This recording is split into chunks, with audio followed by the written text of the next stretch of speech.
बहुत बहुत स्वागत है आप सबका मंच पर।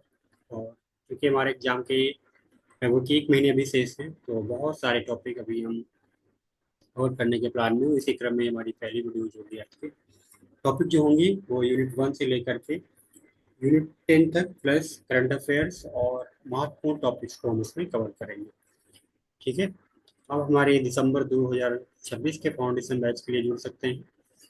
और इसके साथ ही हमारे जो सोशल मीडिया प्लेटफॉर्म है उसमें बहुत सारी जानकारी शेयर की जाती है, तो आप उसको भी ज्वाइन कर सकते हैं, विशेषकर टेलीग्राम पे पर डे कुछ एमसीक्यूज शेयर किए जाते हैं, पेपर 1 और पेपर 2 दोनों के। ठीक है, और ये बाइलिंगुअल होते हैं, द्विभाषी होते हैं, तो आप इसको आराम से सॉल्व कर सकते हैं। ओके। यूट्यूब चैनल पे अगर आप पहली बार आए हुए हैं तो आप सब्सक्राइब कर लीजिए, क्योंकि जो भी न्यू वीडियो जाएंगी तो उसकी जानकारी आपको मिल जाएगी। ओके, फेसबुक पेज भी ज्वाइन कर सकते हैं, इंस्टाग्राम पेज भी आप ज्वाइन कर सकते हैं। यहाँ पर बहुत सारी इंपॉर्टेंट इन्फॉर्मेशन जो शेयर की जाती है वो आपको मिलती रहेगी। ओके। आज जो हमारा टॉपिक है वो है विकसित भारत जी राम जी एक्ट 2025। इस एक्ट के बारे में आप सबने सुना होगा, और ये बहुत ही फेमस एक्ट है, जो पहले मनरेगा के नाम से जाना जाता था। उससे पहले ये नरेगा के नाम से लाया गया था।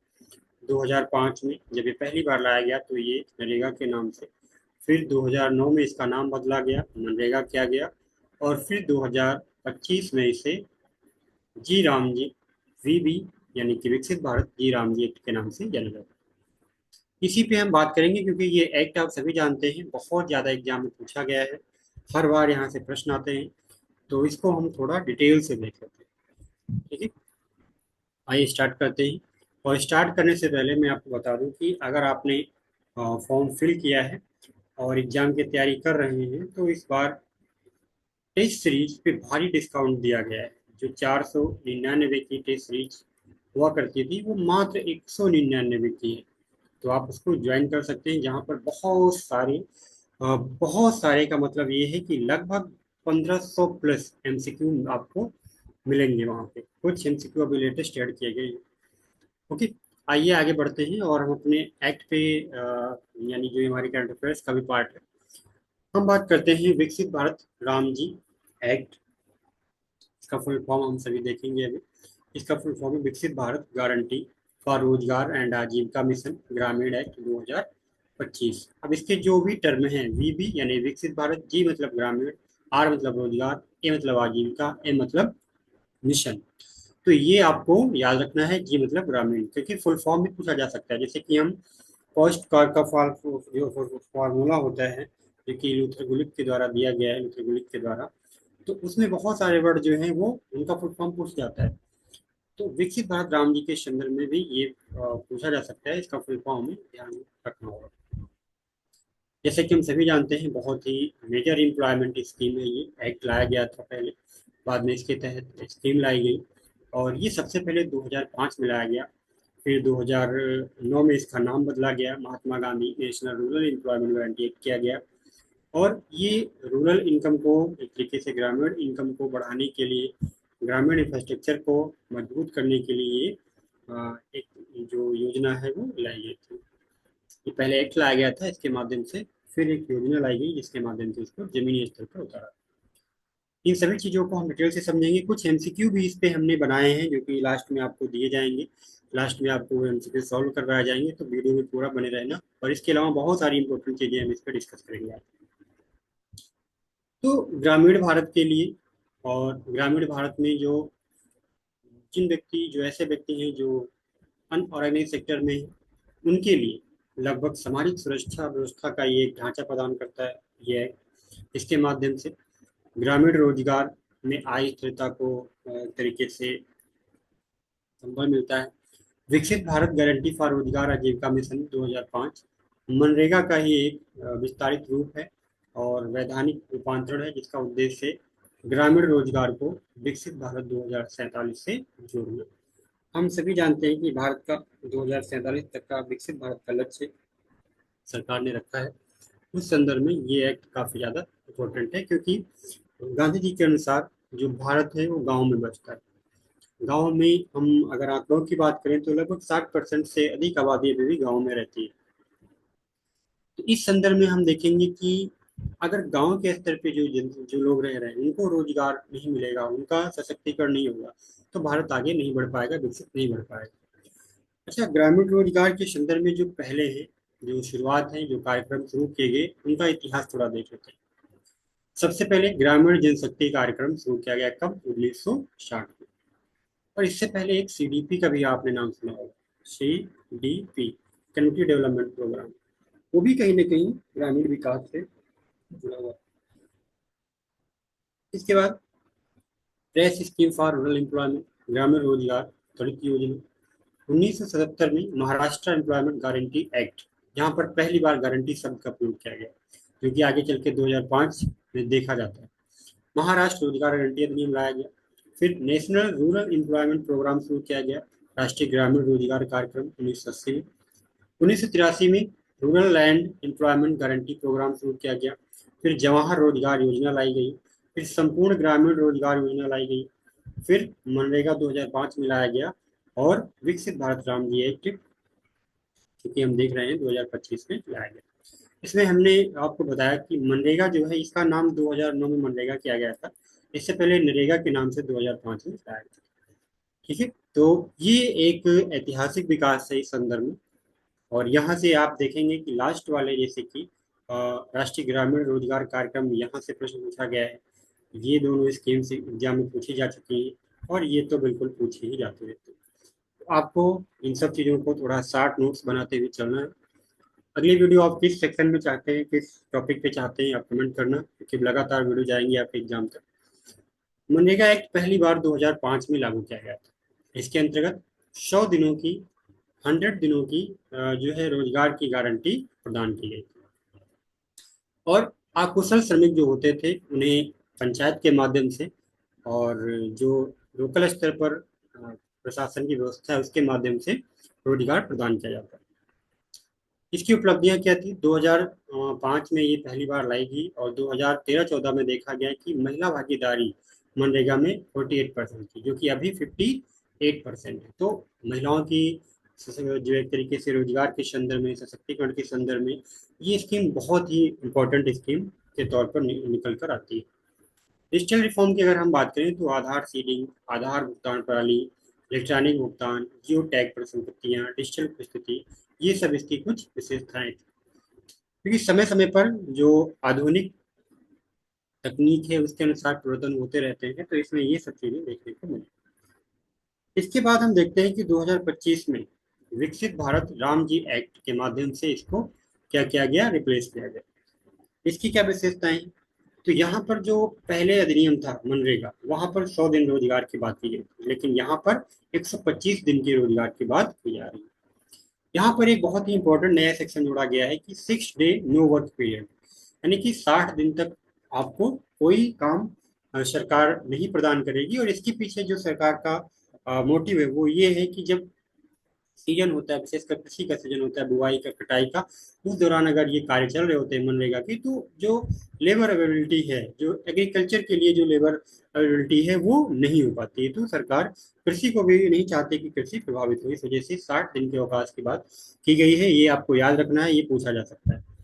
ठीक है। वेजेस की अगर हम बात करें तो वीकली दिया जा सकता है, अथवा 15 दिन के अंदर तो देना ही देना होगा। तो ये बहुत ही महत्वपूर्ण प्रावधान इस अधिनियम के तहत जोड़े गए हैं, जो कि आपको याद रखनी है। एक और चीज आपको देखना है, प्रशासनिक व्यय सीमा, जो कि पहले में 6% थी और अभी 9%।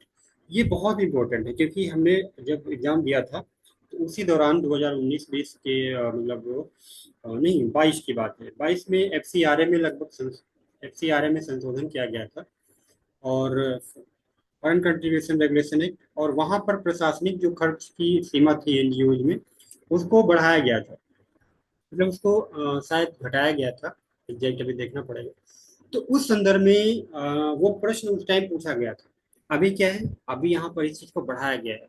तो इस संदर्भ में ये परसेंटेज पूछा जा सकता है, क्योंकि इस तरह के जो इंपॉर्टेंट एक्ट है वहां पे जो अगर मुख्य बदलाव होते हैं तो वो प्रश्न पूछे जाते हैं।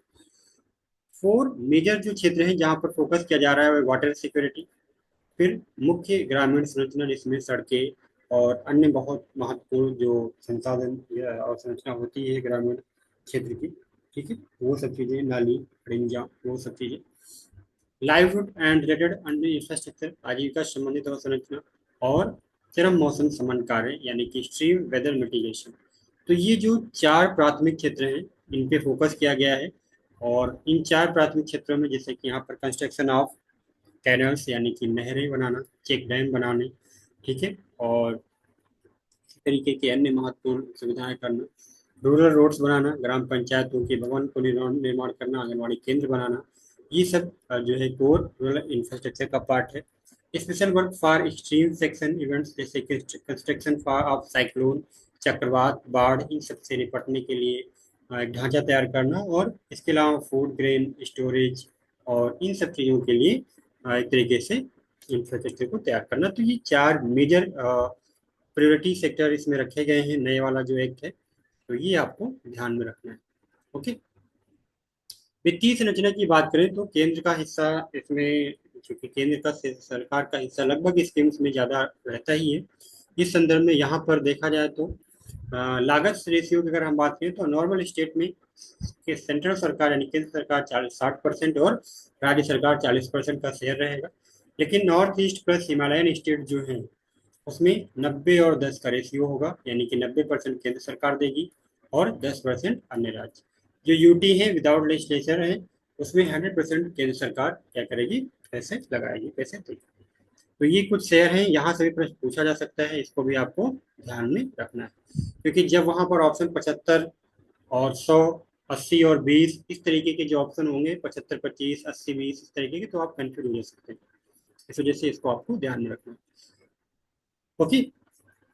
ये हमने आपको बताया कि जो शेयर है, शेयर का पैटर्न, ठीक है। ये की फाइनेंशियल प्रिंसिपल्स, नॉर्मेटिव लोकेशन, ये कुछ संस्थाओं के माध्यम से सेंट्रल गवर्नमेंट, सेंट्रल एक्सपेंडिचर, कुछ स्टेट एक्सपेंडिचर, यानी कि बहुत सारे नियमों के माध्यम से चीज़ें प्रोवाइड की जाएंगी। तो जो ज़्यादा इंपॉर्टेंट है, जहाँ से डायरेक्ट प्रश्न बनने वाले हैं, बन सकते हैं, उन पर हम ज़्यादा फोकस करें, ठीक है। इंस्टीट्यूशनल जो फ्रेमवर्क है, इसमें बताया गया है कि सेंट्रल स्टेट ग्रामीण रोजगार गारंटी काउंसिल की स्थापना की जाएगी, जो कि मार्गदर्शन प्रदान करेगी। इसके अलावा national and state steering committee होगी, जो कि रणनीतिक दिशा देगी। और पंचायती राज इंस्टीट्यूशंस होंगे, ग्राम पंचायतें होंगी, ग्राम सभा होंगी, जिनके माध्यम से इस योजना को एक तरीके से स्थानीय स्तर पर इम्प्लीमेंट किया जाएगा, लागू किया जाएगा, कार्यान्वयन किया जाएगा। पारदर्शिता के लिए आर्टिफिशियल इंटेलिजेंस का प्रयोग किया जाएगा, बायोमेट्रिक प्रयोग किया जाएगा, जीपीएस मॉनिटरिंग होगी, मोबाइल बेस्ड मॉनिटरिंग होगी, रियल टाइम जो है डाटाबेस की मॉनिटरिंग की जाएगी। तो ये कुछ इसकी अन्य विशेषताएं, ठीक है, ये आप देख सकते हैं। रियल टाइम मॉनिटरिंग होगी और बायोमेट्रिक ऑथेंटिकेशन होगा, artificial intelligence, geospatial technology, practical public disclosure, ये सब चीज़ें। सोशल ऑडिट को बहुत महत्व दिया गया है। हर 6 माह में कम से कम एक बार सोशल ऑडिट जरूर किया जाएगा, और ये पॉइंट आपके एग्जाम के पॉइंट ऑफ व्यू से बहुत ज़्यादा इंपॉर्टेंट है। ओके। फिर जैसे कि हम देख सकते हैं, जो मनरेगा था और जो वीबी राम जी एक्ट है, इसमें क्या प्रदान किए गए हैं।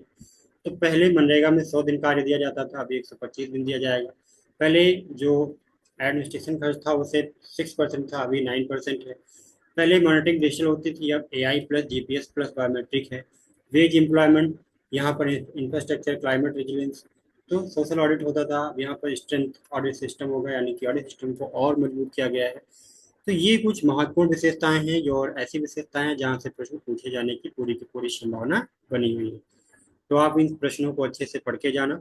ये आप देख सकते हैं स्लाइड में कि 125 डेज, ये तुलनात्मक चार्ट है, आप इसको देख सकते हैं। यहाँ पर 60 दिन का जो एक एक छुट्टी का एक तरीके से प्रावधान इसमें रखा गया है कि 60 दिन जो होंगे बीच में, वहाँ पर आपको कोई कार्य प्रोवाइड नहीं किया जाएगा। इसके पीछे जो एग्रीकल्चर को बढ़ावा देने की बात कही गई, ठीक है।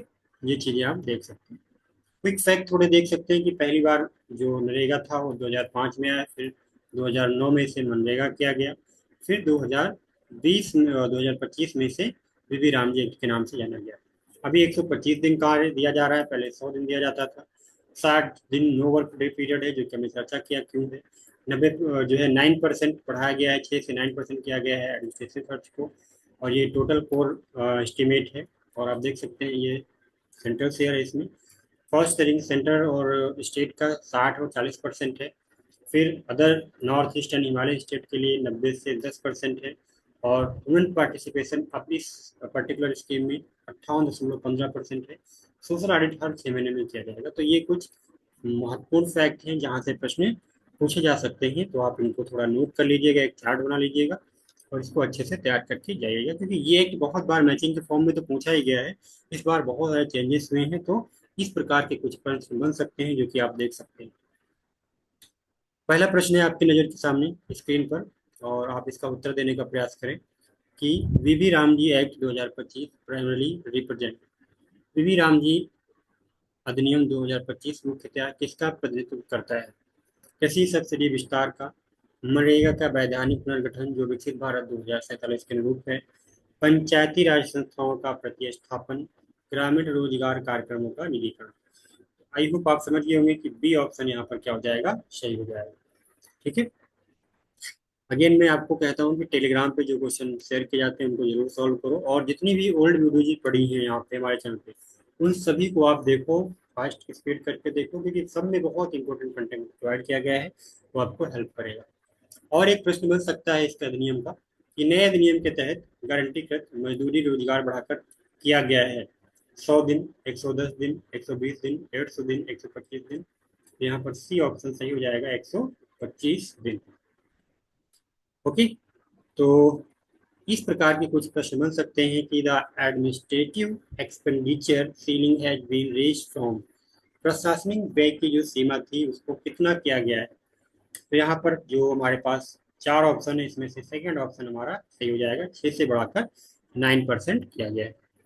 तो इस प्रकार जब आप देखेंगे तो बहुत सारे एमसीक्यू निकल के आ सकते हैं, बन सकते हैं, और इनकी लैंग्वेज चेंज हो सकती है, लेकिन कुल मिला के कंटेंट यही होने वाला है। पूर्वोत्तर एवं हिमालयी राज्यों के लिए वीबी रामजी एक्ट के अंतर्गत कितने प्रतिशत का जो है शेयर रखा गया है? तो आप देखेंगे 80 और 20, 75 और 25, 100 और 0, 90 और 10। तो option D is the right, 90 और 10, 90% शेयर सेंट्रल सरकार लगाएगी और स्टेट गवर्नमेंट लगाएगी 10%। Social audit are mandatory at least, प्रत्येक माह, प्रत्येक तिमाही, प्रत्येक छमाही, वर्ष में एक बार। तो अभी आपने ये पढ़ा है, वंस एवरी 6 मंथ, यानी कि प्रत्येक 6 माह में एक बार। तो आई होप आपको ये वीडियो अच्छी लगी होगी, और ये इंपॉर्टेंट सेशन यहीं पर कंप्लीट होता है। आप लोग बने रहिए हमारे चैनल पर, और वीडियो को लाइक शेयर सब्सक्राइब करिए। चैनल पर पहली बार आए हैं तो चैनल को सब्सक्राइब करिए, और अन्य किसी टॉपिक पे आपको वीडियो चाहिए तो आप तुरंत कमेंट में जरूर बोलें, लिखें कमेंट में, और अपने दोस्तों के साथ शेयर करें। Thank you so much watching the video.